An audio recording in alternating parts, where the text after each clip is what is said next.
என் வாழ்த்துக்களையும் வணக்கங்களையும் நான் தெரிவித்துக் கொள்கிறேன். விசேஷமாக நாம் இன்றைய தினம் கூடியிருப்பது சபைகளுக்கு இயேசு கிறிஸ்துவினுடைய செய்தி, வெளிப்படுத்தலில் உள்ள சபைகளுக்கு இயேசு கிறிஸ்துவினுடைய செய்தியிலே இரண்டாவது சபையாக சிமிர்னா, அதை குறித்து அவர் என்ன சொன்னார் என்பதை குறித்து பார்ப்பதற்காக நாம் இருக்கிறோம். எப்பொழுதுமே ஒரு சபையை குறித்து செய்தியை கேட்பதற்கு முன்னதாக அந்த சபை இருந்த பூகோள அமைப்பு, அதனுடைய ப்ளஸ் பாயிண்ட், அதனுடைய மற்ற காரியங்கள் எல்லாவற்றையும் படித்து அதனுடைய சூழ்நிலையை புரிந்து கொண்டால் இந்த செய்தியை நாம் புரிந்து கொள்வதற்கு லகுவாக இருக்கும். இன்றைய தினம் மேப்பில் கூட புதியதாக அந்த 7 சபைகளுடைய ஒரு படம் போட்டிருந்தேன். அது நீங்கள் பார்த்துருந்தீங்கனாலும் கொஞ்சம் தெரியும். எபேசுவிலிருந்து ஒரு 50 மைல் வடக்கு நோக்கி நேரே சென்றால் சிமிர்னா என்று அழைக்கப்படுகிற ஊர், இன்றும் இந்த பட்டணம் இருக்கிறது. இன்று இதற்கு பேர் இஸ்மீர் என்று அழைக்கப்படுகிறது. ஆனால் இந்த நகரத்தின் பற்றிய பூகோள அமைப்பு, இதனுடைய சிறப்புகளை பார்த்தால் சிமிர்னாவும் ஒரு துறைமுக பட்டணம், இன்றும் கூட அது ஒரு துறைமுக பட்டணமாக இருக்கிறது. ஆனால் எபேசு பட்டணம் துறைமுக பட்டணமாக இருந்தது. ஆனால் பிற்காலத்திலே நில சரிவினாலே கடல் எபேசுவை விட்டு ஒரு 5, 6, 7 மைல்கள் தூரம் தள்ளி போய்விட்டது. அதனால அவ்வளவாக அந்த துறைமுக பட்டணத்தினுடைய பழக்கங்கள் அந்த காலத்தில் இருந்தது போல இப்பொழுது இல்லை. ஆனால் சிமிர்னா இன்றும் ஒரு துறைமுக பட்டணமாக இருக்கிறது. இது ஒரு துறைமுக பட்டணமாக இருந்தனால பெரிய வணிக மையமாகவும் இருந்தது. அந்த மேப்லேயே பார்த்தீங்கன்னா தெரியும், 3 நதிகள் வந்தது. சிமிர்னாவுக்கு மேலே ஒரு நதி, கீழே ஒரு நதி, மலை சூழ்ந்த இடம், பள்ளத்தாக்கு இடம். அதனால நல்ல விளைச்சல் கொடுக்கக்கூடிய விளைச்சல் நிலையமாக இருந்தனால விளை நிலங்களின் விற்பனை மையமாகவும் இருந்தது. அதனுடைய ஒரு பக்கம் மேற்கு பக்கம் கடல், கிழக்கு பக்கம் மலை, பாகோஸ் மலை என்கிற மலை. அது ஒரு அரை வட்ட வடிவிலே அது இருந்தது. அந்த மலை அடிவாரத்திலே இந்த பட்டணம் இருந்தது. அதனால மிக ஒரு சிறப்பான ஒரு அமைப்போடு, இயற்கை அமைப்போடு இருந்தது. இதை அந்த காலத்திலே ஆசியாவின் மகுடம், கிரீடம் என்று அழைப்பார்கள். அந்த ஒரு கிரீடத்தை போன்ற அமைப்பில் அது இருந்ததனாலும், அவ்வளவு அழகாக இருந்தனாலும் ஆசியாவினுடைய கிரீடம் என்று அழைக்கப்படுகின்ற பெயரை உடையதாக அது இருந்தது. இதில் மிகப்பெரிய ஒரு நூல் நிலையம் உண்டு. ரோம சக்கரவர்த்திகள் யார் வந்தாலும் தங்களுடைய முக்கியமான ஒரு சென்டரை அங்கே வைப்பது வழக்கம். தங்களுடைய ஆளுகைக்குரிய முக்கியமான ஒரு சென்டரை அங்கே வைப்பது வழக்கம். எனவே அது ரோமர்களுடைய ஆளுகைக்கு உட்பட்ட, ஆனால் சுய ஆட்சி பிரதேசமாக தங்களே ஆண்டு கொள்ளக்கூடியதாக ஒரு சுய ஆட்சியில் ரோமர்களுக்கு சார்பாகவே செயல்படக்கூடிய ஒரு பட்டணமாகவே இருந்தது. இதில் மிகப்பெரிய நூலகம் இருந்தது. எனவே இது ஒரு எஜுகேஷன் சென்டராகவும் இருந்தது. மிகப்பெரிய ஜிம்னாசியம், விளையாட்டு அரங்கம் இருந்தது. தவிர ஒரு 20,000 பேர் ஒரே நேரத்தில் உட்கார்ந்து பார்க்கக்கூடிய அளவு ஒரு பொது அரங்கத்தை உடையதாக அந்த மலை சரிவிலே காலரிகள் அமைக்கப்பட்டு ஒரு சிறப்பான அமைப்புடையதாக இருந்தது. தவிர கிரேக்க கடவுள்களுக்கும் ரோமர்களுடைய கடவுள்களுக்கும், இது தவிர ரோம சக்கரவர்த்திகள் அனைவருக்கும் உரிய கோயில்கள், வழிபாட்டு ஸ்தலங்களாகவும் இது இருந்தது. அநேக கிரேக்க கடவுள்களுக்கு ஆலயங்கள் உண்டு, ரோம கடவுள்களுக்கு ஆலயங்கள் உண்டு. தவிர ரோம சக்கரவர்த்திகள் ஒவ்வொருவரும் யார் யார் வருகிறாரோ அவருக்கென்று ஒரு கோயில் உண்டு. புதிதாக வருகிறவருடைய சிலையை அங்கே நிறுத்தி விடுவார்கள். அதே போல ரோம சக்கரவர்த்திகள் வழிபாட்டு மையமாகவும் இருந்தது. இதில் யூதர்களுடைய ஜப ஆலயமும் இருந்தது. யூதருடைய ஜப ஆலயம் கொஞ்சம் பவர்ஃபுல்லாக, பெருசாகத்தான் இருந்தது அங்கே. இது பல முறை இந்த நகரத்தினுடைய சரித்திரத்தை பார்த்தால் பல முறை இயற்கை சீற்றங்களாலே முற்றிலும் அழிந்து மீண்டும் திரும்பி எடுத்து கட்டப்பட்ட வரலாறு உண்டு. மழை வெள்ளத்தினாலே அழிந்து போய் திரும்ப கட்டப்பட்ட வரலாறு உண்டு. தீ விபத்தினாலே முற்றுமாக எரிந்து போய் திரும்ப கட்டப்பட்ட வரலாறுகளும் உண்டு. கடைசியாக கிமு 600ஆம் வருடம், இயேசு கிறிஸ்து பிறப்பதற்கு 600 வருடத்திற்கு முன்னதாக ஒரு யுத்தத்தினாலே அந்த பட்டணம் முற்றுமாக அழித்து தரை மட்டமாக்கப்பட்டு ஒரு மனிதர்கள் கூட இல்லாத ஒரு இடமாக மாற்றப்பட்டது. ஆனால் பிற்காலத்தில் ஒரு 500 வருடங்களுக்கு பின்பாடு அலெக்சாண்டர் அந்த பகுதி வந்தபோது அவருக்கு ஒரு தரிசனம் கிடைத்து, இந்த இடத்துல புதிதாக ஒரு நகரத்தை எழுப்பினார். முழு நகரத்தையே எழுப்பினார். கிரேக்கர்கள் கலாச்சாரத்தின்படி கிரேக்கர்களுடைய மெயினான ஒரு சென்டராக அமையும்படியாக கட்டினார். அந்த அளவுக்கு சிறப்பு வாய்ந்தது. தவிர இந்த பட்டணத்தில் மிக குறைந்த ஒரு சிறப்பான ஒரு ஐட்டங்கள் உண்டு. இதனுடைய முக்கியமான சிறப்பு மிர்த் என்று அழைக்கப்படுகின்ற ஒரு பொருளினுடைய விளை நிலமாகவும் தயாரிப்பு மற்றும் விற்பனை நிலையமாகவும் இருந்தது. இந்த மிர்த் என்ற பெயரில் இருந்துதான் சிமிர்னா என்கிற பெயர் இந்த பட்டணத்திற்கு வந்தது. இந்த மிர்த் என்பது என்னவென்றால் ஒரு முட்செடியிலிருந்து, முட்புதரிலிருந்து வரக்கூடிய முட்செடியிலிருந்து அதில் வரக்கூடிய பிசினிலிருந்து தயாரிக்கப்படுகிறது. இந்த பொருளை எடுத்து நசுக்குகின்ற போது அதிலிருந்து நறுமணத்தை கொடுக்கும். கசப்பான ருசியுள்ளது, மருத்துவ குணமுடையது. முக்கியமாக உடல் கெட்டுவிடாமல் இருப்பதற்காக பயன்படுத்தக்கூடிய மருத்துவத்தில் மிக முக்கியமான பங்கு இதற்கு உண்டு. எனவே அதிகமான அளவில் இங்கிருந்து எகிப்துக்கு அது தயாரிக்கப்பட்டு ஏற்றுமதி ஆகி போனது. இந்த மலைகளில் உள்ள இந்த முட்செடிகளில் இருந்து வருகிற காற்றினாலே காற்று நல்ல ஒரு இனிமையான வாசனை உள்ளதாகவும் இருந்தது. எனவே அது சிறப்புக்குரிய ஒரு இடமாக இருந்தது. இந்த மிர்த் என்கக்கூடிய இந்த பொருளை குறித்து வேதத்திலே நாம் சில இடங்களிலே வாசிக்கலாம். வேதாகமத்தில் இதை வெள்ளை போலம் என்று அழைப்பார்கள். வெள்ளை போலம் என்று அழைக்கப்படுகிறது. மத்தேயு 2வது அத்தியாயம் 13வது வசனத்தில் நாம் பார்த்தால், இயேசு பிறந்தபோது அவரை தேடி ஞானிகள் வந்தபோது அவரை பணிந்து அவர்களுக்கு அர்ப்பணித்ததிலே தங்கமும் தூப வர்க்கமும் வெள்ளை போலமும். இது மருத்துவ குணமுடையது, மருந்தாக அது கொடுக்கப்பட்டது. அதே போல இயேசு கிறிஸ்து மரித்து சிலுவையிலே மரித்து அடக்கம் பண்ணப்படுகிற போது, அவருடைய சரீரத்தை இறக்கி கொண்டு வருகிற போது, யோவான் 9வது 19வது அத்தியாயத்தில் 38-40வது வசனங்களிலே நாம் பார்க்கலாம். அடக்கம் பண்ண கொண்டு போகிற போது அவருடைய சரீரத்தை அடக்கம் பண்ணுவதற்காக கரிய போலமும் வெள்ளை போலமும் கலந்து அவருடைய சரீரத்தை சுற்றி நிக்கதோமு என்கிற ஒரு மனிதன் இதை கொண்டு வந்து கொடுத்து அதன் மூலமாக அவர் சரீரத்தை அடக்கம் பண்ணினார்கள். உள்ளே குகைக்குள்ளே வைப்பதற்கு முன்னதாக அடக்கம் பண்ணினார்கள் என்று நாம் பார்க்கிறோம். சரீரம் கெட்டு விடாமல் காப்பதற்காக இது உபயோகப்படுத்தப்பட்டது. அதனால இதை குறித்த காரியங்கள் இந்த பட்டணம் ஒரு நல்ல சிறப்பாக ஒரு அமைப்போட இருந்தது. வெளிப்படுத்தல் தவிர வேறு எந்த இடத்திலும் இந்த சபையை குறித்த விவரங்கள் கிடையாது. இந்த சபை யார் ஆரம்பித்தார், என்ன ஏது அடையாளம் கிடையாது. ஆனால் எபேசுவில பவுல் சுமார் 3 வருடங்கள் தங்கியிருந்தார், ஊழியம் செய்தார். அதிலே அப்போஸ்தலர் 19வது அத்தியாயத்தில் 8-10 வசனங்களில் நாம் படிக்கலாம். அவர் முதலிலே ஜெப ஆலயத்துக்கு, யூத ஜெப ஆலயத்திற்கு தான் சென்றார். அங்கே சிலர் ஏற்றுக்கொள்ளாமல் ஒரு 3 மாதங்கள் அங்கு கிறிஸ்துவை குறித்து அவர் டீச்சிங் கொடுத்தார். அதை ஒத்துக்கொள்ளாமல் 2 பங்காக பிரிந்த போது விசுவாசிகளை அழைத்து கொண்டு திறனு என்கிறனுடைய வித்தியாலயிலே, பாடசாலையிலே அமர்ந்து அனுதினமும் 2 வருடங்கள் அவர்களோடு சம்பாதித்து வந்தார். பைபிள் ஸ்டடி தான் நடத்தினார். நான் சொல்றேன், நீங்க பதில் கேளுங்க, நான் திருப்பி விளக்கம் சொல்கிறேன். அப்படியாக அந்த ஒரு இன்ட்ராக்ஷனோட 2 வருடங்கள் நடத்தினார். கிட்டத்தட்ட ஒரு 3 வருடங்கள் அங்க தங்கியிருந்தார். அந்த வேத பாடத்தின் விளைவாக அங்கே உருவான எபேசு சபை, அதில் இருந்து உருவான சபைகள் தான் இந்த மற்ற வெளிப்படத்தில் உள்ள மற்ற 6 சபைகளும்.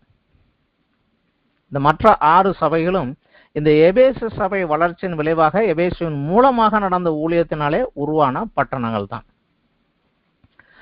இயேசு கிறிஸ்து 7 சபைகளுக்கு கடிதம் எழுதும் போதும் முதலில் ஒவ்வொரு சபைக்கும் நான் யார் என்று ஒரு அறிமுகத்தை கொடுக்கிறார். அது அந்த சபைகளுடைய சூழ் அமைவிற்கு ஏற்றதாக, அவர்களுடைய பிரச்சனைகள் ப்ராப்ளங்களுக்கு ஏற்றதாக தன்னை ஒவ்வொரு சபைக்கும் வித்தியாசமாக தன்னை அறிமுகப்படுத்துகிறார்.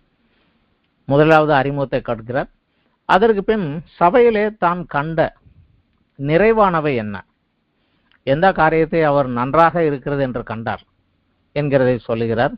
பின்பு அதனுடைய குறை என்ன, உன்னில் உள்ள குறை என்ன என்பதை சுட்டி காட்டுகிறார். பின்பு அந்த குறையிலே தொடர்ந்தால் அதனுடைய விளைவு என்ன என்கிற ஒரு எச்சரிக்கையும், அதில் மீண்டு வர ஆலோசனையும், மீண்டு ஜெயங்கொண்டு வருகிறவனுக்கு நான் என் மூலமாக கிடைக்கக்கூடிய பலன் என்ன, அவனுக்கு கிடைக்கக்கூடிய கிஃப்ட் வெகுமதி என்ன என்றும் கூறுகிறார்.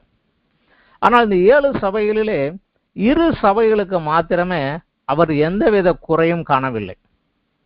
இந்த சபையிலே இது உன்னிடத்தில் குறை உண்டு என்று சொல்லவே இல்லை.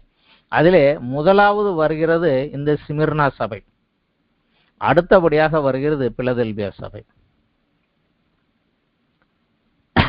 முக்கியமான விசேஷம், இதனுடைய மூல சபை, தாய் சபை எபேசு சபை தன் ஆதி அன்பை விட்டுவிட்டது என்று சொல்கிறார். இன்றும் எபேசு ஷெலூக் என்கிற பெயரில் அழைக்கப்படுகிறது. ஆனால் அங்கு கிறிஸ்தவ அதிகம் இல்லை, ரொம்ப குறைந்ததாக ஆலயங்கள் இருக்கிறதாக தெரியவில்லை. ஆனால் முழுமையாக முஸ்லிம்களால் நிரம்பப்பட்டிருக்கிறது. ஆனால் சிமிர்னாவிலே இன்றும் கிறிஸ்தவ சபைகள் உண்டு. இன்று சிமிர்னா என்று இஸ்மீர் என்று அழைக்கப்படுகிறது.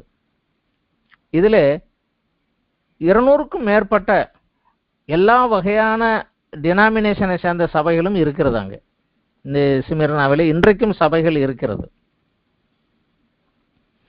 ஒவ்வொரு சபைக்கும் இயேசு எழுதுகிற போது நான் அறிந்திருக்கிறேன், ஐ நோ என்று சொல்லித்தான் சொல்லுகிறார். கிட்டத்தட்ட நம்ம ஒவ்வொரு வருடத்திலுமே அவர் இதை போலத்தான் பேசுவார். நான் அறிவேன், நீ யார், உன்னுடைய நோக்கம் என்ன, உன்னுடைய உத்தேசம் என்ன, நீ என்ன செய்கிற என்பதெல்லாம் நான் அறிவேன் என்கிற நம்மை முழுவதுமாக அறிந்த ஒரு கடவுள் தான் அவர். அதனால சபைகள் குறித்து சொல்லுகிறது நான் அறிவேன், நான் அறிவேன் என்றுதான் சொல்லுகிறார். எபேசு சபையிலே அதனுடைய கிரியை, அதனுடைய பிரயாசம், அதனுடைய பொறுமை, பொல்லாதவர்களை சகிக்க கூடாமல் இருந்தது. அப்போஸ்தலர் என்று சொல்லுகிற, ஊழியக்காரன் என்று சொல்லுகிறவர்களை சோதித்து அவர்களுடைய கள்ள உபதேசங்களை விட்டு அவர்களை விலக்கியது. உபத்திரவத்தை சகித்து கொண்டு போனது. அவருடைய நாமத்தின் நிமித்தம் இலைப்படையாமல் பிரயாசப்பட்டது. நிக்கோலாய் மதஸ்தரின் கள்ள உபதேசத்தை வெறுக்கிறது. இவைகளெல்லாம் அறிவேன் என்கிறார். ஆனாலும் ஆதி அன்பை விட்டுவிட்டாய் என்று சொல்லுகிறார். அதாவது அதனுடைய காரியங்கள், புரோகிராம்ஸ், மினிஸ்ட்ரி, ஊழியங்கள் அநேகமாக இருந்தது. அது ஒரு புரோகிராம் ஓரியன்டட் சர்ச்சஸாக, நிகழ்ச்சி நிரல்களை அதிகமாக நடத்துகின்ற ஒரு சபையாக இருந்தது. ஊழிய திட்டங்களும் நிகழ்ச்சி நிரல்களும் அதிகமாக இருந்தது.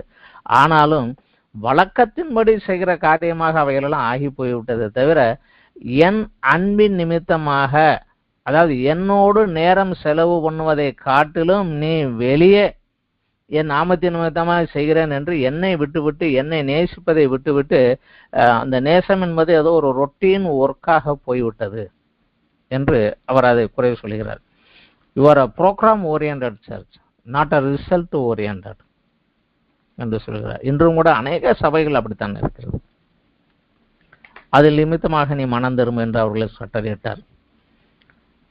எபேசு அத்தியாயத்தில் 6வது அத்தியாயத்தில் வசனம் 8 கூட பவுல் சபைக்கு எழுதுகிற போது சொல்கிறார், மனுஷருக்கென்று ஊழியம் செய்யாமல் கர்த்தருக்கென்று நல் மனதுடன் ஊழியம் செய்யுங்கள். அவரை திருப்திப்படுத்த, இவரை திருப்திப்படுத்த, அவர் சொன்னார் இவர் சொன்னார் என்று சொல்லாதீங்க, கர்த்தருக்கென்று நல் மனச்சாட்சி ஊழியம் செய்யுங்கள். ஒரு எச்சரிப்பையும் பவுல் அந்த சபையை கொடுக்கிறார்.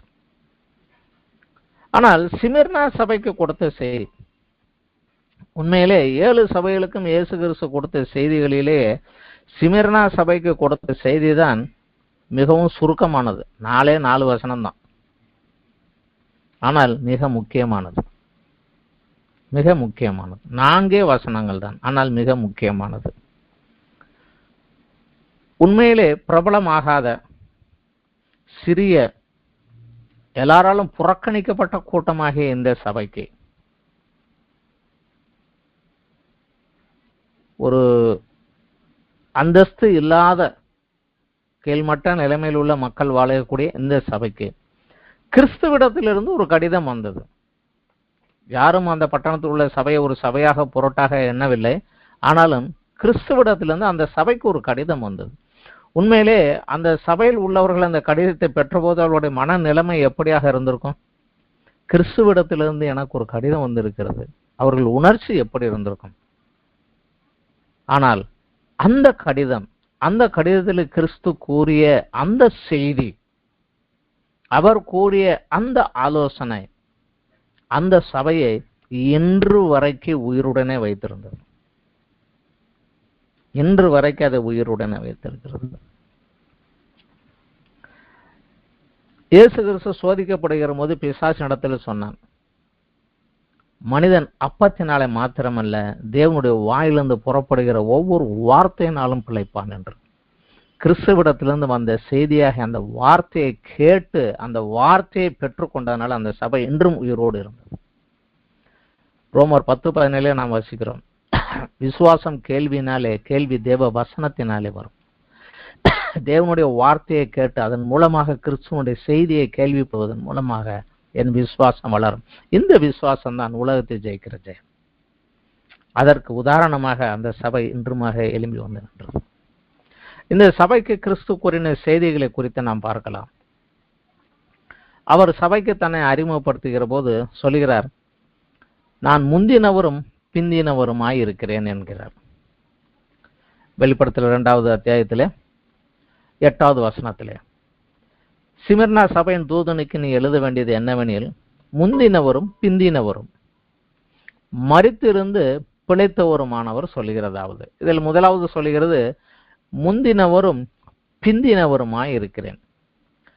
உண்மையிலே இந்த முந்தினவரும் பிந்தினவருமாய் இருக்கிறேன் என்கக்கூடிய இந்த பதம் பழைய ஏற்பாட்டிலே தீர்க்கதரிசிகள் மூலமாக தேவன் தன்னை குறித்து வெளிப்படுத்தியது. உதாரணத்துக்கு ஏசாயா 41வது அத்தியாயத்தில் 4வது வசனம், 44வது அத்தியாயத்தில் 6வது வசனம், 48வது அத்தியாயத்தில் 12வது வசனம், இவைகளெல்லாம் வாசித்தாலும் முந்தினவரும் பிந்தினவரும் நானே, நானே முந்தினவராய் இருக்கிறேன், நானே பிந்தினவராய் இருக்கிறேன் என்று தேவன் தன்னை குறித்து வெளிப்படுத்துகிறார். யாத்திராகமம் 3வது அத்தியாயம் 14 மோசே அவரை கொடுத்து உம்முடைய நாமம் என்ன என்று கேட்டபோது நான் இருக்கிறவராகவே இருக்கிறேன் என்று சொன்னார். அதாவது எனக்கு ஒரு காலங்கள் உருவாவதற்கு முன்னதாகவே நான் இருக்கிறேன், காலங்களுக்கு பின்னதாகவும் நான் இருக்கிறேன். நான் நிச்சயத்துக்கும் உரிய தேவன்.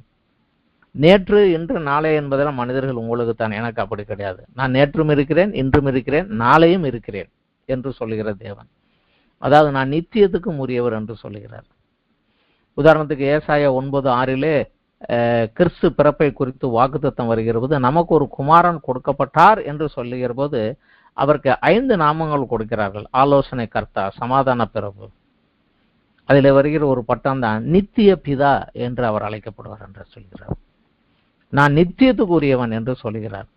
ஸோ அழிவுக்கோ மரணத்துக்கோ இல்லை. நீ இருக்கக்கூடிய பட்டணத்தில் இருக்கக்கூடிய அனைத்து தேவர்களுக்கும், முக்கியமாக ரோம கடவுர்களுக்கு, அவனுக்கு ஒரு ஆரம்பம் உண்டு, ஒரு முடிவும் உண்டு. நான் அவனுக்கு முன்னாடியே இருக்கிறேன், அவனுக்கு பின்னாடியும் இருக்கிறேன். நான் நித்தியத்துக்கு உரிய ஒரு தேவன். அந்த சராசரங்களை உருவாக்கினேன், மனிதனை உருவாக்கினவனே நானே. மனிதனுடைய வருங்காலத்திலும் என் அதிகாரம் உண்டு. உன் வருங்காலத்திலும் நித்தியத்தின் மேலும் நான் அதிகாரம் உடைய தேவனாய் இருக்கிறேன் என்கிறார். நானே முந்தினவர், நானே பிந்தினவர் என்றும் சொல்கிறார். அடுத்ததாக அவர் சொல்கிறார், நான் மரித்திருந்து பிழைத்தவருமானவர். எல்லா மனிதர்களை பொறுத்தும் மரணம் ஒரு முடிவு. ஆனால் வேதாகம் நமக்கு சொல்கிறது மரணம் முடிவல்ல, அது அடுத்த அத்தியாயத்தினுடைய தொடக்கம்தான்.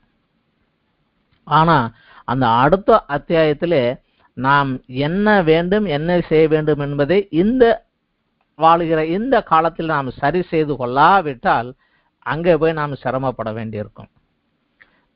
ஒரு உதாரணத்திற்கு சொல்லலாம், தாயின் வயிற்றிலே கருவாக நாம் உருவாகிற போதே கைகளும் கால்களும் கண்களும் காதுகளும் மூக்கும் எல்லா அவயவங்களும் உருவாகிவிட்டது. ஆனால் எதையும் நாம் உபயோகப்படுத்தவில்லை.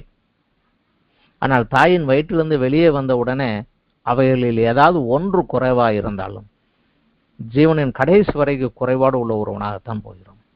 அது பூரணமாக அங்கே தயாரானது வெளியே வந்தால் இந்த வாழ்க்கையில நமக்கு அவைகள் பயன்படுகிறது. அப்படியாக இந்த மரணத்திற்கு அடுத்து உள்ள அடுத்த வாழ்க்கைக்கு நாம் நம்மை இப்பொழுது ஆயத்தப்படுத்திக் கொள்ள வேண்டும். தேவன் சொல்கிறார், இதை நான் மரித்தேன், ஆனால் நான் பிழைத்திருக்கிறேன், மரணத்திற்கு பின் ஒரு வாழ்க்கை உண்டு என்று கதையாக சொல்லுகிறவன் அல்ல நான்.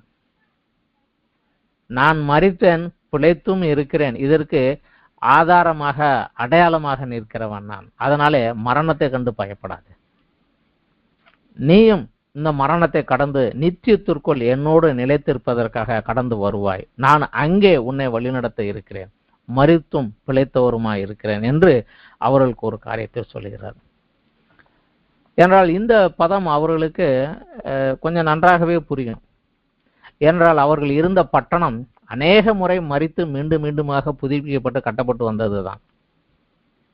ஒன்றும் இல்லாமல் போய் திரும்ப எடுத்து கட்டப்பட்ட இடம்தான். அதனால அவர்களுக்கு மரித்தும் பிழைத்திருக்கிறேன் என்பது அவர்களுக்கு டக்கென்று அவர்களுக்கு புரியக்கூடிய ஒரு காரியம். அடுத்தபடியாக அவர்கள் கண்ட காரியங்கள் என்ன, நிறைவான காரியங்கள் என்ன?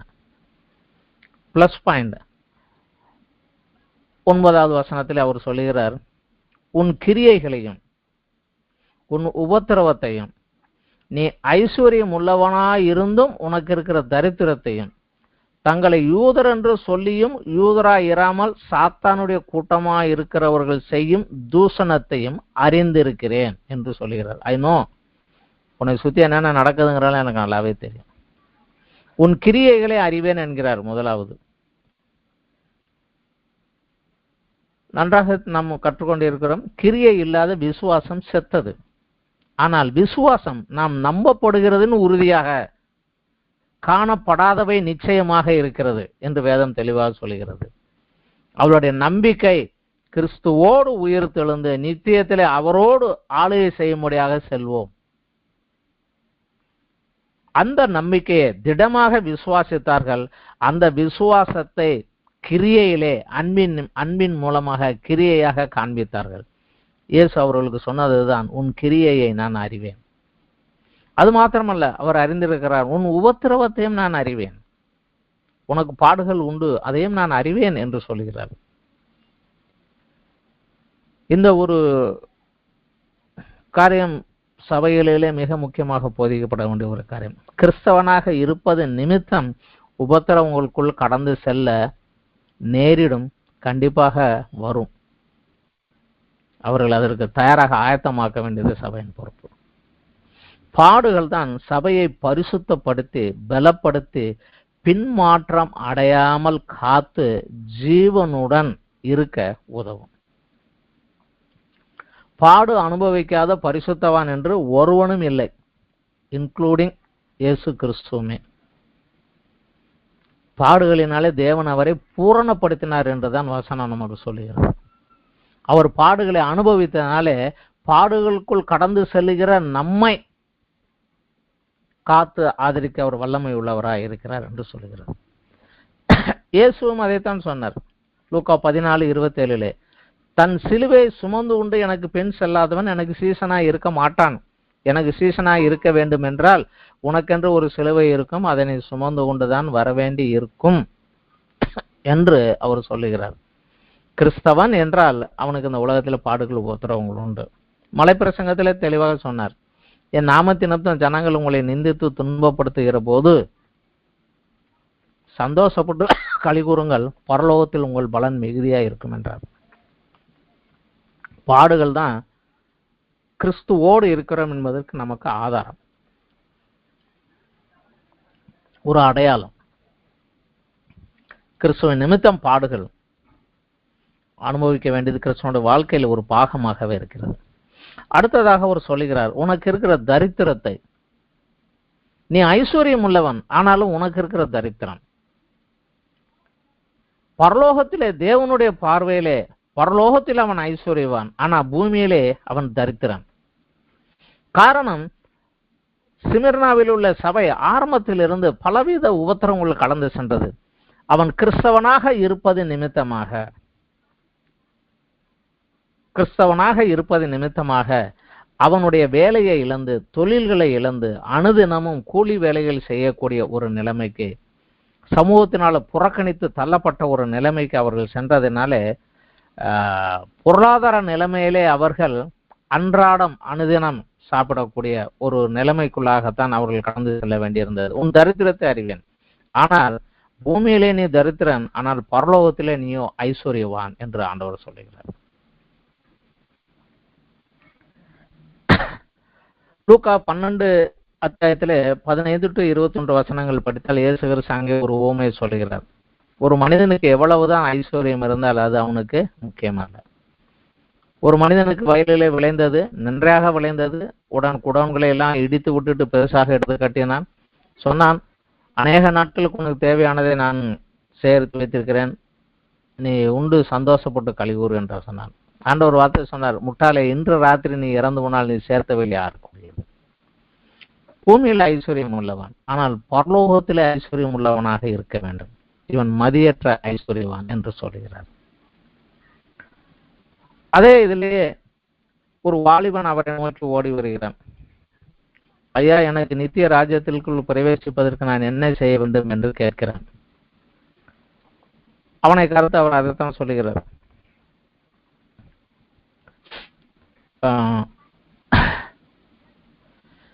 அந்த ஒரு வசனத்திலே எண்ணத்தை பொருளாசையை குறித்து எச்சரிக்கையா இருங்கள். லூக்கா 12:15 வசனம், பொருளாசை குறித்து எச்சரிக்கையா இருங்கள். ஏனெனில் ஒருவனுக்கு எவ்வளவு திறனான ஆசை இருந்தாலும் அது அவனுக்கு ஜீவன் அல்ல என்று சொல்லுகிறார். தேவனிடத்தில் ஐஸ்வர்யவானா இராமல் தனக்காகவே பொக்கிஷங்களை சேர்த்து வைக்கிறவன் என்று அந்த மனிதனை குறித்து சொல்லுகிறார். சொல்லிவிட்டு தான் பிற்பாடு சொல்கிறார், எதை புசிப்போம் எதை குடிப்போம் என்று சரீரத்திற்காக கவலைப்படாதிருங்கள் என்று சொல்லி 29வது வசனத்திலிருந்து, எண்ணத்தை உண்போம் எண்ணத்தை குடிப்போம் என்று நீங்கள் கேளாமல் சந்தேகப்படாமல் இருங்கள். இவைகளெல்லாம் உலகத்தார் நாடி தேடுகிறார்கள், இவைகளுக்கு உங்களுக்கு வேண்டியவைகள் என்று உங்கள் பிதா அறிந்திருக்கிறார்.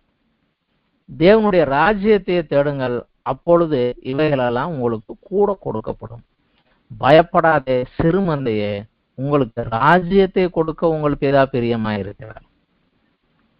எனவே உங்களுக்கு உள்ளவைகளை விற்று பிச்சை கொடுங்கள், பழமையாய் போகாத பணப்பையையும் குறையாத பொக்கிஷத்தையும் பரலோகத்திலே உங்களுக்கு சம்பாதித்து வையுங்கள். அங்கே திருடன் அணுகுகிறதும் இல்லை, பூச்சி கெடுக்கிறதும் இல்லை. பரலோகத்தில் ஐஸ்வர்யவானாக இருக்க வேண்டும். இங்கே சேர்த்தா தான் அந்த பேங்க் பேலன்ஸ்ல போய் சேரும், அங்க போய் சேர்க்க முடியாது. பரலோகம் போனதுக்கு அப்புறம் நான் ஐஸ்வர்யவானாக பொருள் சேர்க்கிறேன்னு சேர்க்க முடியாது. அங்க ஐஸ்வர்யவானாக இருக்க வேண்டும் என்றால் பூமியில் உள்ள இந்த காலத்திலே சேர்த்து வைத்தால். அதை குறித்து ஆரம்பத்திலே அவர் உதாரணமாக சொல்லி இருக்கிறார், நீ பரலோகத்திலே ஐஸ்வர்யவானாக இருக்கிறாய் என்று. அதே போல ஒரு வாலிபன் அவரை நோக்கி தேடி வந்தார். நித்திய ஜீவனில் பிரவேசிப்பதற்கு நான் என்ன செய்ய வேண்டும் என்று கேட்டார். மத்தேயு 19வது அத்தியாயத்திலே பார்க்கலாம். நித்திய ஜீவனில் பிரவேசிக்க நான் எந்த நன்மையை செய்ய வேண்டும் என்று கேட்டான். அவர் சொன்னார், நித்திய ஜீவனில் பிரவேசிக்க கற்பனைகளை கைக்கொள். அவன் கேட்டான், எதையெல்லாம்? கொலை செய்யாதே, விபச்சாரம் செய்யாதே, களவு செய்யாதே, பொய்ச்சாட்சி சொல்லாதே, உன் தகப்பனையும் தாயையும் கனம் பண்ணு, உன்னிடத்தில் நீ அன்பு கூறுவது பிறனிடத்தில் அன்பு கூறுவாயாக. இதெல்லாம் சின்ன வயசுல இருந்தா நான் செஞ்சுக்கிட்டு இருக்கிறேன், இன்னமும் என்னிடத்தில் குறைவு என்ன? அவனுக்கு தெரியுது இதெல்லாம் செஞ்சாலும் கூட போவோம்னு எனக்கு நம்பிக்கை இல்லை, ஏதோ சம்திங் குறை இருக்குது. அப்போது இயேசு அவனை பார்த்து சொன்னார், நீ பூரண சர்க்குணனாக இருக்க விரும்பினால் உனக்கு உண்டானவைகளை விற்று தரித்திரருக்கு கொடு, அப்போது பரலோகத்தில் உனக்கு பொக்கிஷம் உண்டாயிருக்கும், பின்பு என்னை பின்பற்றி வா என்றார். ஆனால் ஆசை அதிகமாக இருந்தாலும் துக்கமடைய அவனாக திரும்பி போய்விட்டான். பரலோகத்தில் ஐஸ்வர்யம் உள்ளவனாக இருக்க வேண்டும். அதைத்தான் நீங்கள் சொல்லுகிறார், பூமியிலே நீ தரித்திரன் ஆனால் நீ ஐஸ்வர்யவான், அதை நான் அறிவேன் என்று சொல்கிறார் சிந்தனா சபையை குறித்து. மூன்றாவதாக அவர்களுக்கு வந்த உபத்திரவம், யூதரா இராமல் சாத்தானின் கூட்டமாக இருக்கிறவர்கள் செய்யக்கூடிய தூஷணம், உனக்கு விரோதமாக நடைபெறக்கூடிய தூஷணத்தை நான் அறிவேன் என்கிறார். யூதர்கள் விசேஷமாக அலெக்சாண்டர் காலத்திலிருந்து ஒரு விசேஷ சலுகைகளை அவரிடத்தில் பெற்றவர்களாக இருந்தார்கள். தங்களுடைய மார்க்கத்தை கடைபிடிப்பதற்குரிய சலுகைகளை பெற்றவர்களாக, அந்த ரிலிஜியஸ் டாக்ஸ் என்பதிலிருந்து ஒரு விலக்கு பெற்றவர்களாக இருந்தார்கள். ரோம அரசாங்கத்திடமும் பிற மதஸ்தர்களோடு கலவாமல் தங்கள் மதத்தை ஆராதிக்க அனுமதி பெற்றவர்களாக இருந்தார்கள். இதனாலே பல நேரங்களிலே சீசர் இஸ் லார்ட் என்று சொல்வதிலிருந்து அவர்கள் தங்களை விலக்கி காத்துக்கொள்ள முடிந்தது. என்றால் யாவே ஒரே தேவனே நாங்கள் வணங்குகிறோம், வேற யாரையும் வணங்குவதில்லை, நாங்கள் இந்த மதத்தை சேர்ந்தவர்கள், எங்களுடைய மத கோட்பாடு இப்படி என்பதற்கு ரோம அரசாங்கத்திலிருந்து சலுகையும் கிடைத்திருந்தது. ஆனால் சில நேரம் அதை மீறியும் உபத்திரவங்களும் வந்தது. ஆனால் அந்த சலுகையை அவர்கள் அனுபவித்து கொண்டு வந்தார்கள். ஆனால் இதிலிருந்து விலக்கு பெறுவதற்கு கிறிஸ்தவர்களும் இந்த விலக்கு பெறுவதை அவர்கள் சகிக்க முடியவில்லை, அதை அவர்கள் ஒத்துக்கொள்ளவும் இல்லை. நீ இந்த விலக்குக்கு உள்ளாக வர வேண்டும் என்றால் நீயும் விருத்த சேதனம் பெற்று நியாயப்பிரமாணத்துக்கு கீழ்ப்படிந்து எங்கள் ஜெப ஆலயத்திற்கு வந்து எங்கள் ரவி சொல்வதை கேட்டு நீ அவருக்கு கீழாக இருக்க வேண்டும் என்று அவர்கள் சொன்னார்கள். ஆனால் அவர்களோ அதை செய்ய மறுத்ததினாலே கிறிஸ்தவர்கள் புறக்கணித்து தள்ளினார்கள். அது மாத்திரமல்ல, அவர்கள் வெறுத்தது மாத்திரமல்ல, அவர்களுக்கு விரோதமாக பொய் வதந்திகளையும் தூஷணங்களையும் மக்களுக்கு மத்தியிலே பரப்புவதில் மிக முக்கியமான காரியத்தை செய்தார்கள். அவர்களுடைய திருவிருந்து, கிறிஸ்தவருடைய திருவிருந்து, கிறிஸ்தவ ஐக்கியம், அவர்கள் தங்களை மதஸ்தர் என்று சொல்லாமல் கிறிஸ்துவின் மார்க்கத்தார் என்று சொல்வதையும் அவர்கள் திரித்து கூறினார்கள். இயேசுவே ராஜா என்று சொல்வதையும் குறித்து தவறான கருத்துக்களை மக்கள் மனதிலே பரப்பினார்கள். உதாரணமாக, திருவிருந்திலே அவர்கள் கிறிஸ்துவின் சரீரத்தையும் அவருடைய ரத்தத்தையும் புசிப்பதனால இவர்கள் கிறிஸ்து என்று சொல்லக்கூடிய ஒருவனுடைய சரீரத்தையும் அவனுடைய ரத்தத்தையும் குடிக்கிற நரமாமிச பட்சணிகள், மனிதனை கொன்று தின்கிறவர்கள் இவர்கள் என்று ஒரு கருத்தை, தவறான ஒரு கருத்தை மக்கள் மனதிலே பரப்பினார்கள். அது மாத்திரமல்ல, அவர்கள் ஐக்கியத்திலே ஒருவருக்கொருவர் சகோதரர் சகோதரிகள் என்று அழைப்பதினாலே, கிறிஸ்தவனாக ஒருவன் மாறியதனாலே குடும்பத்தில் உள்ள பிரிவுகள் வரும். ஒத்துக்கொண்டவன் ஒத்துக்கொள்ளாதவனுக்கு பிரிவு வரும். குடும்பத்திலேயே விட்டு அவன் பிரிந்து போக வேண்டியதா இருக்கும். ஆனால் இங்கே உள்ளவனை சகோதரன் சகோதரன் அழைப்பதனால இவங்களை ஒரு குடும்ப உறவுகளை உடைத்து விட்டு புதுமையான ஒரு தவறான ஒரு கலாச்சார உறவுக்குள்ளே போகிறவர்கள் இவர்கள் என்று அதை குறித்தும் ஒரு காரியத்தை கூறினார்கள். மற்றபடியாக அவர்கள் தங்களை கிறிஸ்தவ மார்க்கம் என்று சொன்னார்களே, கிறிஸ்தவ மதத்தை சேர்ந்தவர்கள் என்று அவர்கள் சொல்லவில்லை. இது உண்மையும்தான். கிறிஸ்தவம் என்பது ஒரு மதம் அல்ல. It's not a religion, it's a relationship with God. அப்பாவுக்கும் பிள்ளைக்கும் உள்ள உறவை கொடுப்பதற்காகத்தான் இயேசு வந்தார். இது மனிதனால் உருவாக்கப்பட்ட ஒரு மதம் அல்ல, இது ஒரு மார்க்கம். அப்படிங்கிற போது அவங்கள எத்திஸ்ட், கடவுள் கொள்கை இல்லாதவர்கள், தேவன் அற்றவர்கள், இவர்கள் தேவனை வணங்காதவர்கள், தேவ தூஷணம் சொல்லுகிறவர்கள் என்று கருத்துக்களை சொன்னார்கள். இயேசுவே ராஜா என்பதனாலே தேசத்துக்கு விரோதமானவர்கள். இயேசுவை சிலுவையில் அறையப்பட்ட போது கூட அவருக்கு விரோதமாக சொல்லப்பட்ட குற்றச்சாட்டுகள் முக்கியமானது இதுதான். இவன் தன்னை ராஜா என்று சொல்லுகிறான் என்று சொல்லி ஒரு குற்றச்சாட்டை வைத்தார்கள். இயேசுவை ராஜா என்று சொல்வதனாலே அவருக்கு விரோதமாக தேச விரோதிகள் என்கிற ஒரு கருத்தையும் பரப்பினார்கள். மிக முக்கியமாக அவர்கள் கிறிஸ்தவர்களுக்கு விரோதமாக யூதர்கள் யோவான் ஸ்நானன் காலத்திலிருந்தே இவர்கள் கிறிஸ்தவத்திற்கு விரோதமாகவே எழுந்து நின்று வந்தார்கள். அதையும் இயேசு கிறிஸ்து சொல்கிறார், நான் அறிவேன் என்று சொல்லுகிறார். அடுத்ததாக ஒரு எச்சரிக்கை கொடுக்கிறார். நீ படப்போகிற பாடுகளை குறித்து எவ்வளவும் பயப்படாதே. அதாவது இதுதான் இருக்குன்னு நினைச்சுக்காத, இன்னமும் உனக்கு பாடுகள் வரப்போகுது, அதுக்கு நீ கொஞ்சம் ஆயத்தமாகவே இருந்து கொள் என்று சொல்லி ஒரு ஆலோசனையாக சொல்லுகிறார். நீ படப்போகிற பாடுகளை குறித்து வசனம் 10 வெளிப்படுத்தல் 2:10 நீ படப்போகிற பாடுகளை குறித்து எவ்வளவும் பயப்படாதே. இதோ நீங்கள் சோதிக்கப்படும் பொருட்டாக பிசாசானவன் உங்களில் சிலரை காவலிலே போடுவான். 10 நாள் உபத்திரப்படுவீர்கள், ஆகிலும் நீ மரண பரியந்தம் உண்மையாயிரு, அப்போது ஜீவகிரீடத்தை உனக்கு தருவேன் என்கிறார். நீ படப்போகிற பாடுகளை குறித்து பயப்படாதே. ரோம ராஜ்யத்தின் மூலமாக மிகப்பெரிய பாடுகள் உங்களுக்கு வர இருக்கிறது, அதை குறித்து முன்னதாகவே எச்சரிக்கிறார். பிசாசு உங்களை சோதிப்பான் என்கிறார். உபத்திரவத்தின் மூலமாக உங்களை சோதிப்பான் என்று சொல்கிறார். சிறையிலே போடுவான், உங்களை துன்புறுத்தி பார்ப்பான், நீங்கள் விடுகிறீர்களா இல்லையா என்று உங்களை சோதித்து பார்ப்பான் என்று அவர் சொல்லுகிறார். பேதுரும் சபைக்கு எழுதுகிற போது அவர் ஒரு காரியத்தை குறித்து எழுதுகிறார். 1 பேதுருவிலே 1வது அத்தியாயத்திலே 5வது வசனத்திலிருந்து நாம் படிக்கலாம். கடைசி காலத்திலே வெளிப்பட ஆயத்தமாக்கப்பட்டிருக்கிற ரட்சிப்புக்கு ஏதுவாக விசுவாசத்தை கொண்டு தேவனுடைய பலத்தினாலே காக்கப்பட்டிருக்கிற உங்களுக்கு அந்த சுதந்திரம் பரலோகத்தில் வைக்கப்பட்டிருக்கிறது. இதிலே நீங்கள் மிகவும் சந்தோஷப்படுகிறீர்கள் என்றாலும் துன்பப்பட வேண்டியது அவசியமானதால் இப்பொழுது கொஞ்ச காலம் பலவிதமான சோதனைகளினாலே துக்கப்படுகிறீர்கள். அழிந்து போகிற பொன் அக்கினியினாலே சோதிக்கப்படும், அதை பார்க்கலும் அதிக விலையேறப்பட்டதா இருக்கிற உங்கள் விசுவாசம் சோதிக்கப்பட்டு இயேசு கிறிஸ்து வெளிப்படும் போது உங்களுக்கு புகழ்ச்சியும் கனமும் மகிமையும் உண்டாக காணப்படும். பேதுரு எழுதுகிறார், உங்கள் விசுவாசம் சோதிக்கப்படும். பரீட்சிக்கப்படும். இங்கேயும் சொல்லுகிறார், பிசாசு உங்களை பரீட்சிப்பான், உங்களை சோதிப்பான், சிறையிலே போடுவான், துன்பப்படுத்துவான் என்று சொல்லுகிறார். முன்னதாகவே அவர்களுக்கு ஒரு எச்சரிப்பை கொடுக்கிறார். அதே போலவே யோவான் 15வது அத்தியாயத்தில் நாம் பார்த்தோம் என்றால், இயேசு கிறிஸ்து உயிரோடு இருந்த போதும் சபைக்கு அவர் செய்திகளை கொடுக்கிற போதும் அவர் இந்த காரியங்கள் குறித்து முன்னதாகவே எச்சரித்துக் கொண்டே வந்தார். யோவான் 15வது அத்தியாயத்தில் நாம் பார்க்கலாம், 18 21 வசனங்கள் வரைக்கும்.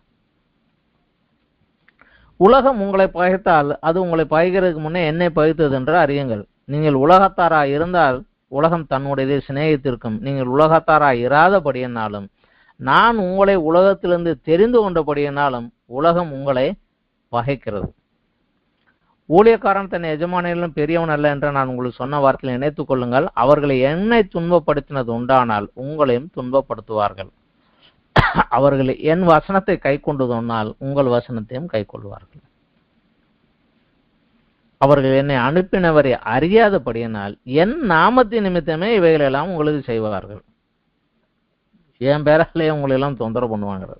16வது அத்தியாயத்திலே 1 முதல் 4 வசனங்கள். நீங்கள் இடரல் அடையாதபடிக்கு இவைகளை உங்களுக்கு சொன்னேன். அவர்கள் உங்களை ஜெப ஆலயங்களுக்கு புறம்பாக்குவார்கள். மேலும் உங்களை கொலை செய்கிறவன் தான் தேவனுக்கு தொண்டு செய்கிறவன் என்று நினைக்கும் காலம் வரும். அவர்கள் பிதாவையும் என்னையும் அறியாதபடியினாலே இவைகளை உங்களுக்கு செய்வார்கள்.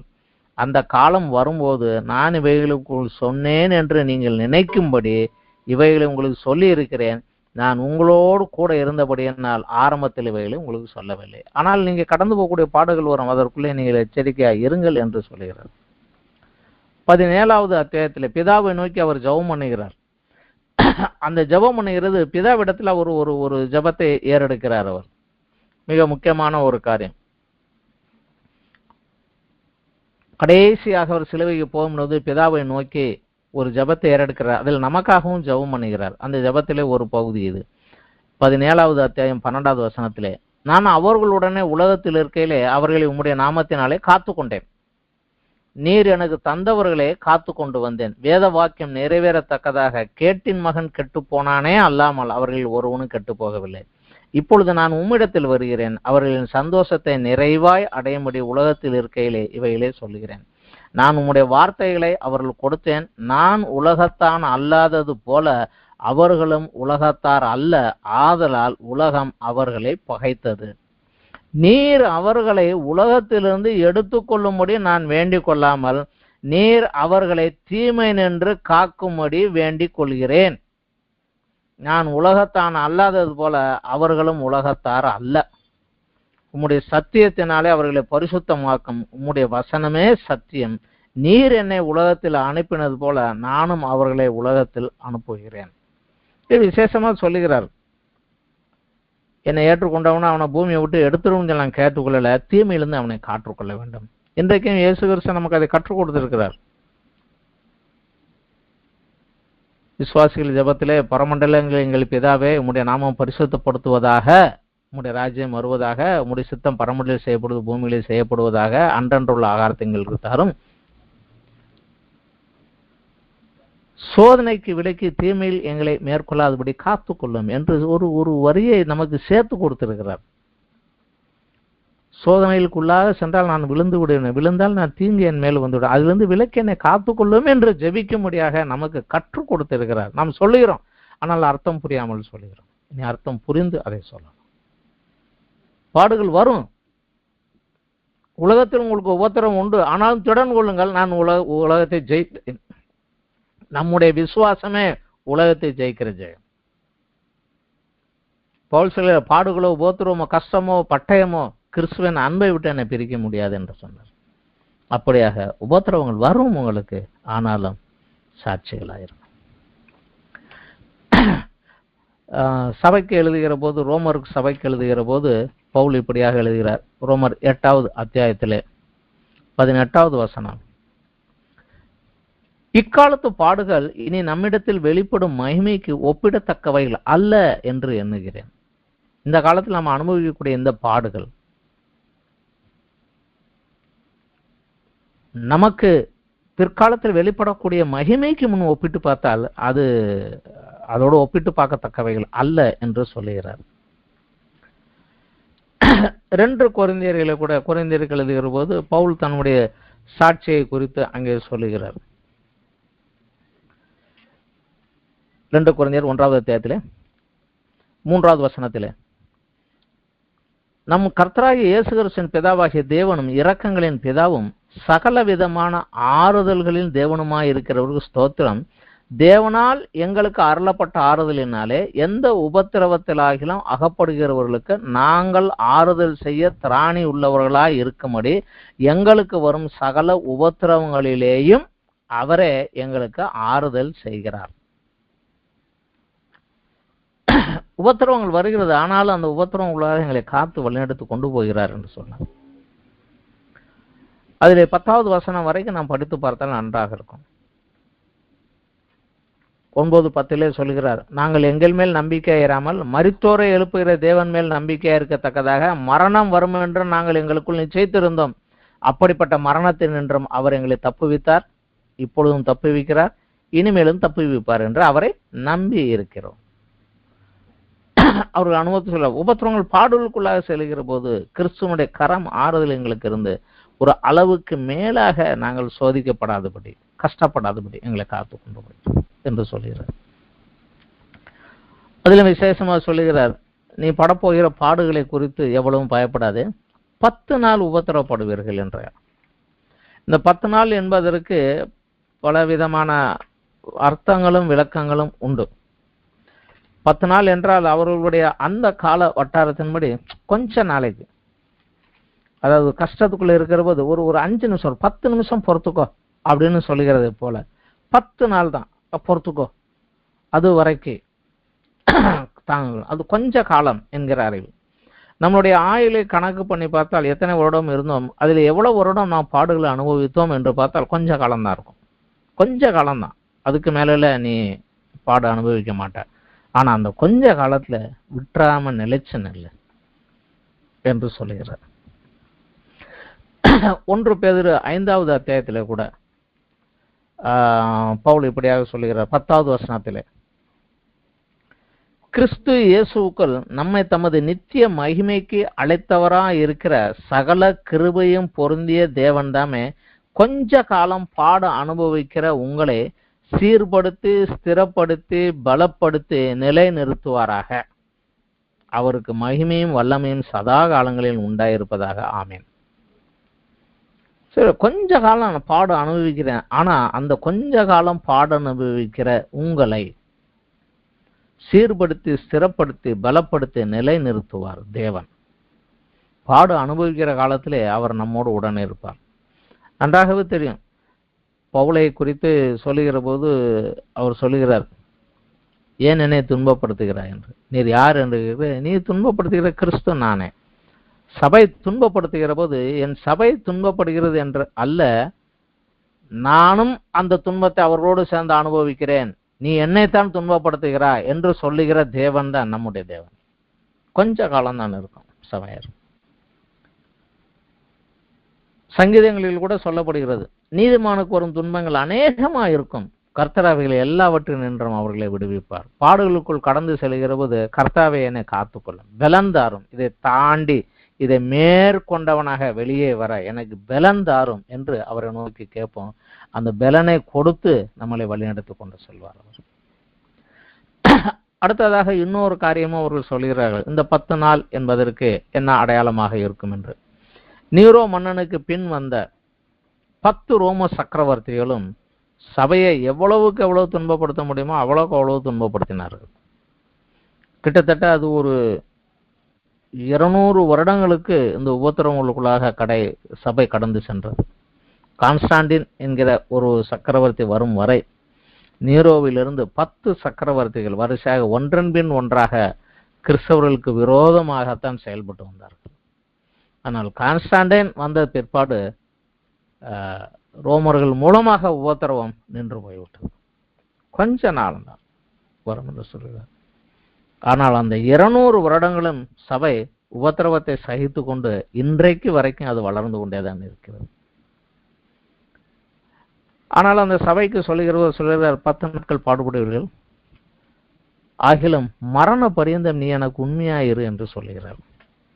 இதை கேட்பதற்கு அவருக்கு ஒரு ரைட் உண்டு. ஏனென்றால் அவர் நமக்காக சிலுவையில் மரித்தவர், எனக்காக அவர் மரித்தவர்.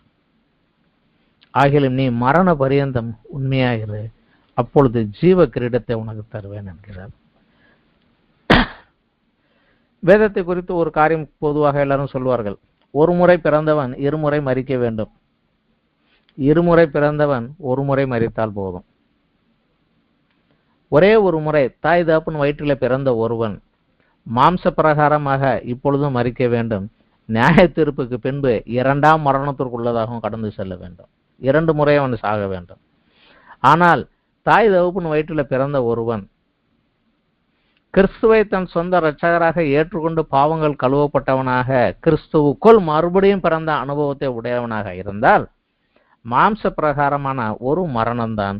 அதற்கு பிற்பாடு இரண்டாம் மரணத்திற்கு அவன் மேல் அதிகாரம் இல்லை. இரண்டாம் மரணத்திற்கு அவன் மேல் அதிகாரம் இல்லை.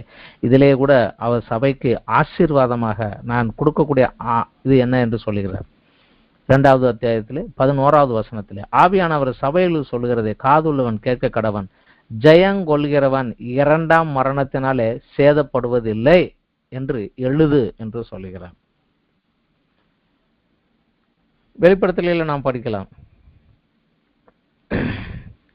அந்த இரண்டாம் மரணம் என்ன என்று தெளிவாக சொல்லுகிறது. ஆனால் சங்கீதம் 116:15 ஒரு வித்தியாசமான ஒரு காரியத்தை நமக்கு சொல்லுகிறது. சங்கீதம் 116 வசனம் 15 நாம் பார்த்தோம் என்றால் அது ஒரு வித்தியாசமான ஒரு காரியத்தை நமக்கு சொல்லுகிறது. கர்த்தருடைய பரிசுத்தவான்களின் மரணம் அவர் பார்வைக்கு அருமையானது. யார் பார்வைக்கு? தேவனுடைய பார்வைக்கு கர்த்தருடைய பரிசுத்தவான்களுடைய மரணம் அருமையானது. ஆங்கில வேதாந்தத்தில் இட்ஸ் ப்ரீசியஸ் என்று வருகிறது. மராட்டி வேதத்தில் இது அமோல், விலைமதிப்பற்றது என்று சொல்லுகிறது. நம்முடைய மரணம் தேவனுக்கு அவ்வளவு ஒரு ஆனந்தத்தையும் உற்சாகத்தையும் கொடுக்க வேண்டுமா? நாமே அதுக்கு பயப்படணும்.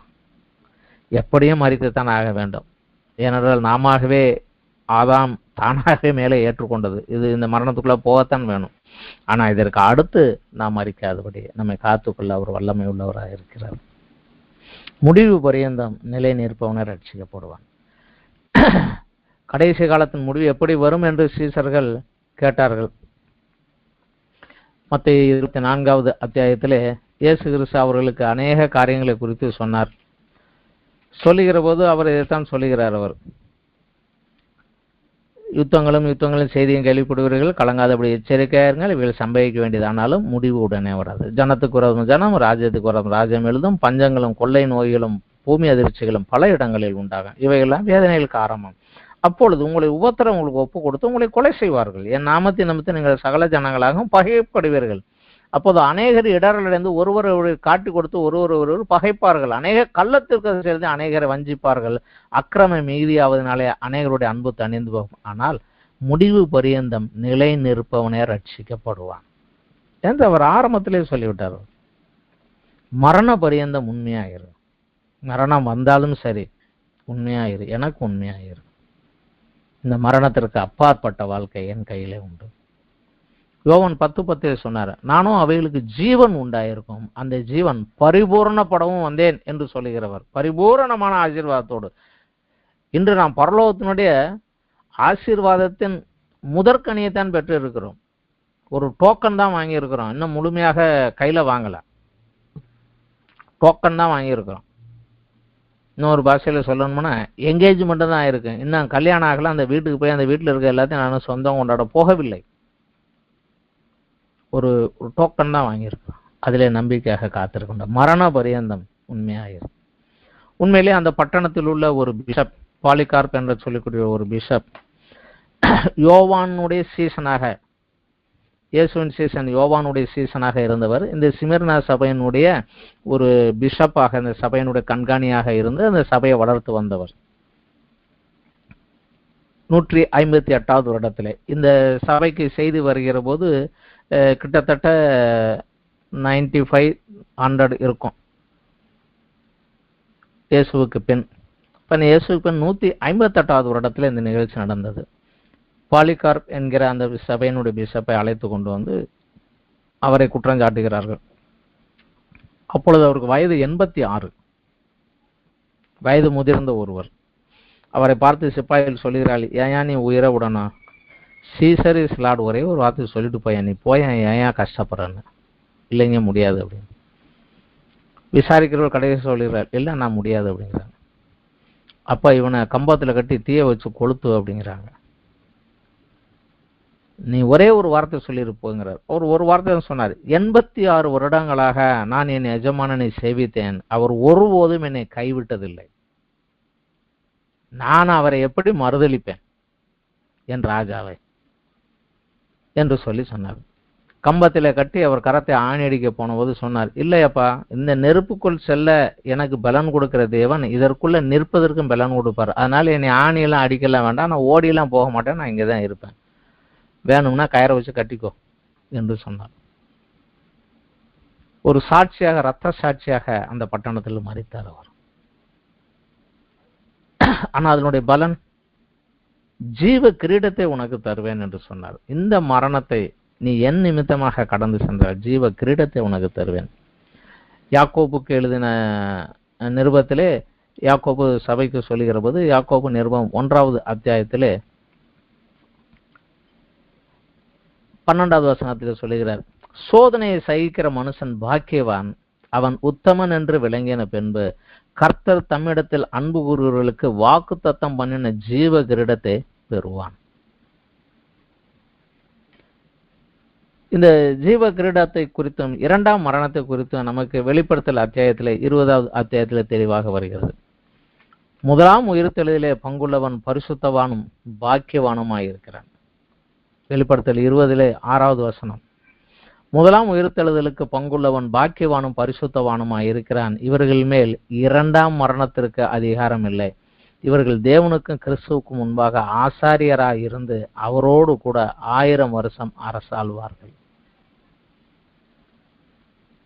1000 வருடங்களுக்கு பின்பு பிசாசு வெளிப்படுத்தப்பட்டு அவன் ஜனங்களை வஞ்சித்து ஒரு கூட்டத்தை கொண்டு வந்து அவர்களையும் தேவன் அளித்ததற்கு பிற்பாடு வெள்ளை சிங்காசன நியாய தீர்ப்பு, அந்த நியாய தீர்ப்பிலே மரித்தோராகிய அனைவரும் அவருக்கு முன் நிற்பார்கள்.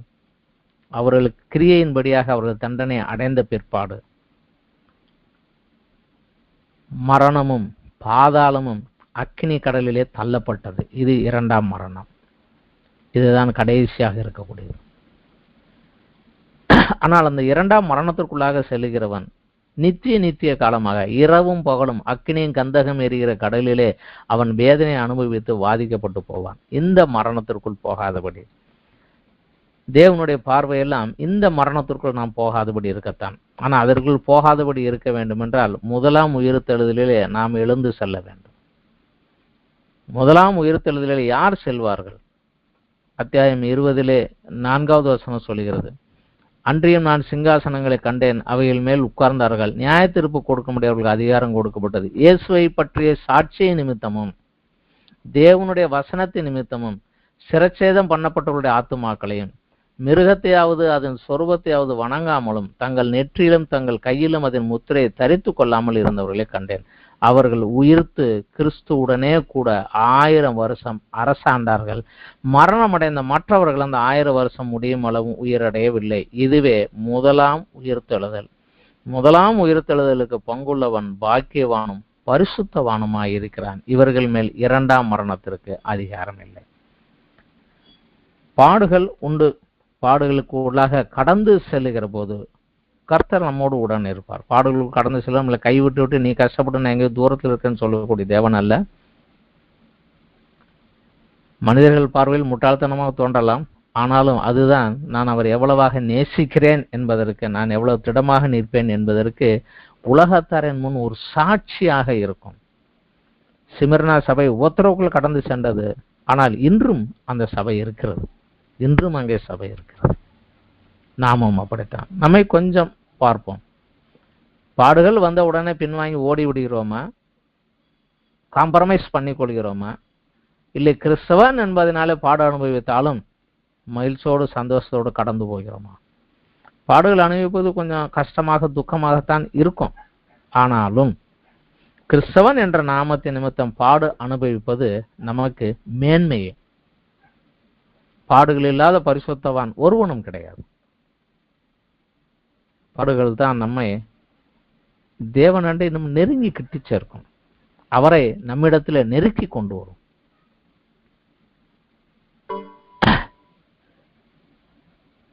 சிமிர்னா சபைக்கு சின்ன செய்திதான், ஆனாலும் அந்த சபையிலே அவர் ஒரு குறையும் காணவில்லை. முடிவு வரைந்தும் நிலைத்திரு, முடிவு வரைந்தும் நிலைத்திரு என்று சொன்னார். கிட்டத்தட்ட இந்த சிமிர்னா சபையினுடைய சூழ்நிலையிலே இன்று உலகிலே பல பகுதிகளிலே சபைகள் கடந்து போய்கொண்டுதான் இருக்கிறது. நமக்கு விசேஷமாக துன்பப்படுத்துகிறவர்களுடைய செய்திகள் வரக்கூடிய நம்முடைய செய்திகளில் துன்பப்படுகிறவர்களுடைய சபைகள் குறித்த செய்திகள் வருகிறது. இந்தியாவில் பல பகுதிகளில் துன்பப்படுத்துகிறது. இந்தியாவில் அநேக மாநிலங்களில் இப்போது மதமாற்ற சட்டம் வந்து விட்டது. சென்ட்ரல் கவர்மெண்ட்டும் அவர்களுக்கு நமக்கு விரோதமாகத்தான் இருக்கிறது. உலகத்தில் அநேக தேசங்களிலே, சீனா தேசத்திலே, நார்த் கொரியாவிலே, சோமாலியாவிலே, இன்னும் பாகிஸ்தானிலே, பல பகுதிகளிலே கிறிஸ்தவன் என்று சொன்னால் அவன் உயிரை விட தயாராக இருக்க வேண்டும். அந்த கட்டணத்திலே பல தேசங்கள் கடந்து போய் கொண்டுதான் இருக்கிறது. நம்முடைய தேசத்திற்கு எப்பொழுது அப்படி வருமோ தெரியாது. இதுவரை வரவில்லை என்றால் ஆண்டவர் ஏதோ நம்ம மேல கொஞ்சம் கிருபை வைத்துக்கொண்டு நம்மளை இன்னும் அதுக்கு தயார் இல்லை என்று நம்மளை தகுதிப்படுத்திக் கொண்டு இருக்கு. ஆனால் பாடுகள் வந்தாலும் நிலைத்து நிற்பேன் என்று சொல்லக்கூடியதாக நாம் கிறிஸ்துவுக்குள் முடிவு வரை நிலைத்து நிற்போம். மரண பரியந்தம் உண்மையாயிரு என்று சொன்னார். மரண பரியந்தம் உண்மையாயிருப்போம். ஜெயம் கொள்கிறவன் என்று சொல்லுகிறார். ஜெயம் கொண்டவனாக நாம் மேல் எழும்ப ஆயத்தமாக இருப்போம். சிமிர்னா சபையினுடைய செய்தி இதோடு இந்த செய்தி முடிகிறது. அடுத்த வாரத்திலே அடுத்த சபைக்கு, பெர்கமு சபைக்கு அவர் எழுதினது என்ன என்பதை குறித்து அடுத்த வாரத்திலே நாம் பார்க்கலாம். இத்தோடு இந்த செய்தி முடிந்தது.